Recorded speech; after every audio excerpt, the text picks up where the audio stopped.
Sir अगला सवाल पूछा है यूएई से एक स्टूडेंट ने। वो उनका कहते हैं, ये इनका एक्सपीरियंस यही है कि यहाँ जो स्टूडेंट जो पैदा होते हैं यहाँ पे और यहीं पे एजुकेशन हासिल करते हैं, मतलब यूएई की डिग्री लेते हैं और हाई स्किल सीखते हैं और उनको जॉब भी यहाँ मिल जाती है। लेकिन ये कहते हैं कि इनको वो तनख्वाह और वो बेनिफिट्स नहीं मिलते जो मिलना चाहिए। उन्होंने कहा प्लीज इसको कंपेयर इस तरह मत कीजिएगा कि दरहम को रुपये या इंडियन रुपये से कन्वर्ट करें, अच्छा अमाउंट बन जाता है, लेकिन लोकल के लिए वो धर्म कमाते हैं और धर्म खर्च करते हैं, तो लाइफ बड़ी अच्छी नहीं होती है। उनको क्या करना चाहिए? मिडिल ईस्ट के छोड़ दो अंदर यूएई। इस यूएई के अंदर इस वक्त जो है ना, अगर मैं पॉपुलेशन आपको दिखाऊं, बड़ा अच्छा सवाल है। मेरे पास भी क्वेश्चन आया था कि इंडिया के लोगों को वहां पर क्या करना चाहिए, राइट? सो इस वक्त इंडियंस यूएई के अंदर, यूएई में अगर देखा जाए, एमिरेट्स जो एमिरेट्स है, मतलब कि इमारातीज जो वहां पर हैं वर्सेस एक्सपैट्स ना, तो एक्सपैट्रिएट्स के अंदर 37 यानी कि ऑलमोस्ट 38%, समझे कि आप 40% जो है ना, वो जो है ना इंडियंस काम करते हैं। अब ये इंडियंस मुसलमान भी हैं, हिंदू भी हैं, मुख्तलिफ रिलीजन्स के हैं, लेकिन इन जनरल मुसलमान और हिंदू सबसे ज्यादा हैं। अब एक मजे की बात मैं आपको बताने वाला हूँ कि इनके साथ क्या होता है। दुनिया में सबसे मेहनती जो कौम है, वैसे तो कौमों का कोई कॉन्सेप्ट नहीं है, अल्लाह ताला ने जरूर ये कहा है कि हमें तुम्हें ट्राइब्स में डिवाइड किया है ताकि तुम एक दूसरे को पहचान सको। लेकिन इस्लाम के अंदर एक उम्मा का कॉन्सेप्ट है, मुल्क शुल्क का कोई कॉन्सेप्ट नहीं है। ठीक है ना? ये मैं दावे से कुरान वदीस के हिसाब से बात कर रहा हूँ कि कोई ले आए मेरे सामने तो मैं इसके सामने इतनी सारी हदीसें भी खड़ी कर सकता हूँ कि जिसमें अल्लाह ताला ने मना फरमाया ये कौमियत परस्ती सब चीज़ों के ऊपर। रसूल सल्लल्लाहु अलैहि वसल्लम ने सख्ती से मना फरमाया, अल्लाह के रसूल ने मना फरमाया। ठीक है ना? तो एनीवे द पॉइंट इज के इसमें बहुत सारा इंडियन काम करता है।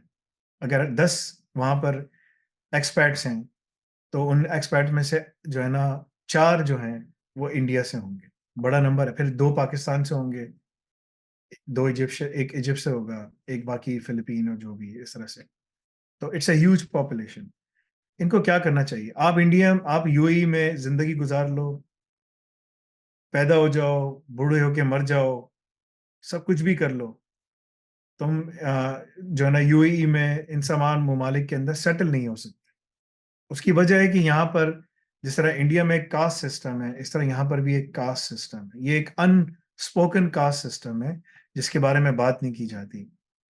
अगर एक थर्ड वर्ल्ड कंट्रीज जिसको कहा जाता है, इवन दो इंडिया की इकोनॉमी $4 ट्रिलियन के करीब पहुंच गई है और $5 ट्रिलियन सालाना वो कमाते हैं, जीडीपी, मगर उनके पासपोर्ट को बहुत बुरे तरीके से देखा जाता है। उसी सेम कैटेगरी में पाकिस्तान के पाकिस्तानियों का पासपोर्ट सबका है। तो अगर तुम कोई सा भी पासपोर्ट ले आओ, इंडिया, पाकिस्तान, बांग्लादेश, नेपाल, तो तुम्हें एक ही तरीके से कैटेगराइज किया जाएगा। और अगर कोई फॉरेन पासपोर्ट लेकर आता है यूरोपियन कंट्रीज से, if he is coming from Europe और whatever, he will be given much more higher preference. Same job है, उसको बहुत अच्छी तनख्वाह मिलेगी, 25, 30, 40%, एट टाइम 50% ज्यादा मिलेगी तुम्हारे मुकाबले में। जाहिर सी बात है, यूएई महंगा से महंगा होता चला जा रहा है, जगह कम है, लोग ज्यादा हैं। ठीक है ना? What ever the case is, छोटा सा एक आइलैंड है, आर्टिफिशियल इकोनॉमी उन्होंने पूरी, लग्जरी और कंज्यूमर बेस्ड इकोनॉमी उन्होंने बनाई हुई है। ठीक है ना? जो कि सारी अयाशी और इन तमाम चीज़ों के ऊपर बेस करती है। और आइंदा आने वाले वक्तों में यूएई की इकोनॉमी बिल्कुल गिर जाएगी क्योंकि लोग यहाँ से जाना शुरू हो जाएंगे। वो इसलिए कि सऊदीया के अंदर जो $4 ट्रिलियन की इन्वेस्टमेंट हो रही है, वो इतना बड़ा है सऊदीया रकबे के मुकाबले में। पॉपुलेशन भी उनकी कम है लेकिन रकबा उनके पास, एरिया बहुत ज़्यादा है। तो वो बहुत सारे नए नए प्रोजेक्ट शुरू कर रहे हैं और वो पूरे रिजॉर्ट्स बना रहे हैं, सब कुछ कर रहे हैं। तो यहाँ ये जो सारे लोग हैं ना, ये वहां जा रहे होंगे, लेकिन यहाँ पर ब्लू कॉलर जॉब्स करने का कोई फायदा नहीं है। आप टैक्सी चलाओ, आप मजदूर बन जाओ, कुछ भी करो, आपको वो सैलरी वो कभी नहीं मिलेगी। तो यहाँ जो लोग हैं, जो लोग काम कर रहे हैं, जिनके बच्चे बड़े हो गए हैं, उनको चाहिए कि वो अपने बच्चों को यहाँ से यूरोप की तरफ भेजें। वो वहाँ से पढ़ाई भी कर सकते हैं, पढ़ने के बाद वहाँ पर सेटल भी हो सकते हैं, और तालीम हासिल करने के बाद सब कुछ कर सकते हैं। ना वो तालीम नहीं कि जो यहाँ से पाकिस्तान से और यूएई से लोग जाते हैं और वहाँ जाके डिग्रियाँ करते हैं, और डिग्री करने के बाद उनको पोस्ट ग्रेजुएट वर्क परमिट मिल जाता है लेकिन जॉब फिर भी नहीं मिलती। वो इसलिए कि उसका कोई फायदा नहीं है उस डिग्री का। इनको स्किल्स चाहिए, डिग्री भी चाहिए, स्किल्स भी चाहिए। अब यूनिवर्सिटी सिर्फ डिग्री दे रही है, हम आपको डिग्री डिप्लोमा भी दे रहे हैं और स्किल्स भी दे रहे हैं और जॉब की गारंटी में जॉब पे प्लेस भी कर रहे हैं। तो ये सब चीजें हम आपको करके दे रहे हैं, इससे ज्यादा मेरा नहीं ख्याल है कि कोई और कर सकता है। आज हम लोग बैठे हुए उसके ऊपर डिसाइड कर रहे थे। तो हम लोगों की 2 टेयर्स होंगी यूके की यूनिवर्सिटी की, हम यूके, यूएसए, कनाडा सब जगह एक साथ प्लान करके कर रहे हैं। तो और उसमें पाकिस्तान में भी होगा। तो उसमें हमारी जॉब 100% जॉब गारंटीड होगी हमारे अपने स्टूडेंट्स के लिए, मगर उसका एक पैकेज होगा जो कि आपको पूरी मेहनत करके सब कुछ करके करना पड़ेगा। तो आम उसकी फीस 12,000 होगी और जॉब गारंटी के साथ 15,000 पाउंड उसकी फीस होगी, ठीक है ना। सो जॉब गारंटी के साथ है, इट्स मनी बैक गारंटी के साथ है, इससे और ज्यादा क्या चाहिए आपको। तो वो तमाम चीजों को मद्देनजर रखते हुए हम इसके ऊपर काम कर रहे हैं। तो तुम्हारे पास मौका है बहुत अच्छा पढ़ाई करके बाहर निकलने का।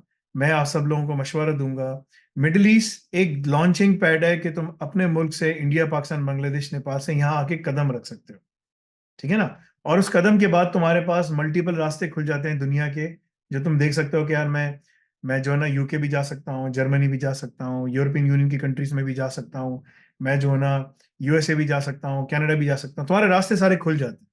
लेकिन तुम्हें उसके लिए क्या चाहिए? तालीम।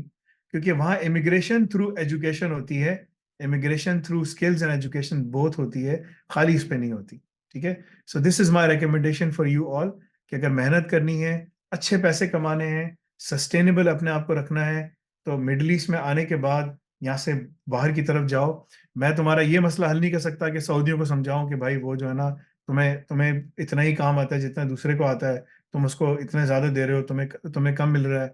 वो ये बात नहीं सुनेंगे, वो बात नहीं समझते, ठीक है ना। उनके उनके उनके नजर में ना उस कागज के टुकड़े की जो है ना बड़ी अहमियत है, जो आपको पासपोर्ट मिलता है as compared to anything else, ठीक है। सो जैसे इस्लाम में है, तो ये उनका एक कास्ट सिस्टम है।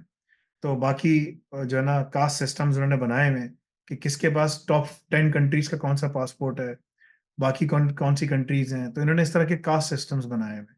And unfortunately that is the reality. ये सऊदीया में भी है, और यूएई में भी है, ओमान में भी है, बहरीन में भी, तमाम जीसीसी जो गल्फ कॉपरेशन की जो कंट्रीज हैं, ठीक है ना, जो रिच कंट्रीज हैं, उन सब के साथ यही मसला है। And this is what they do. This is very unfortunate but that is the reality. It can not be changed. ये चेंज नहीं हो सकती, बिकॉज वो माइंड सेट चेंज करने की बात है, और इनका माइंड सेट अल्लाह के अलावा कोई चेंज नहीं कर सकता, ठीक है। That is the reality. So मेरा मशवरा है आप सब लोगों के लिए कि आप लोग यहाँ से बाहर निकलने की कोशिश करें।